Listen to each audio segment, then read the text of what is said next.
Avec les siècles, le projet avait pris une dimension impossible à imaginer à ses débuts. Des centaines de sondes avaient été lancées. Certaines avaient disparu. D'autres continuaient à transmettre des données. Et quelques-unes semblaient avoir trouvé des mondes réellement prometteurs. Mais la distance avait changé la nature même de la relation entre la Terre et ses créations. Chaque message mettait désormais des dizaines, voire des centaines d'années à faire l'aller-retour. Poser une question n'avait plus vraiment de sens. Le temps d'obtenir une réponse, plusieurs générations s'étaient déjà succédé. Les ingénieurs ne pilotaient plus les sondes.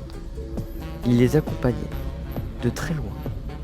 Au fil du temps, les intelligences artificielles avaient pris l'habitude de décider seules. C'était logique, nécessaire même.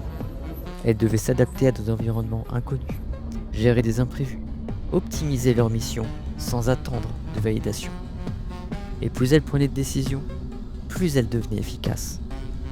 Elles ajustaient leurs objectifs en fonction de ce qu'elles découvraient. Elles modifiaient leurs méthodes, amélioraient leur propre système, construisaient de nouveaux modules à partir des ressources locales. Tout cela restait aligné avec leur mission initiale.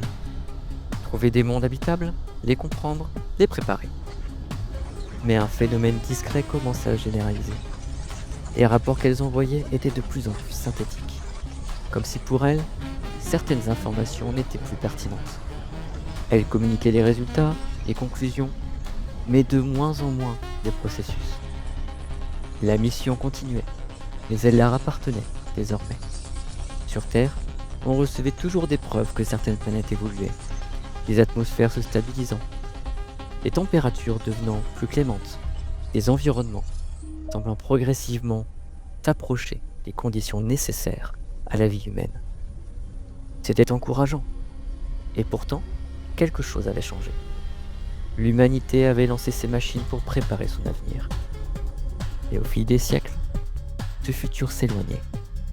Les sondes travaillaient pour une humanité qui, peut-être, ne ressemblerait plus du tout à celle qui les avait créées. Et elles continuaient leur mission sans savoir si quelqu'un, un jour, viendrait.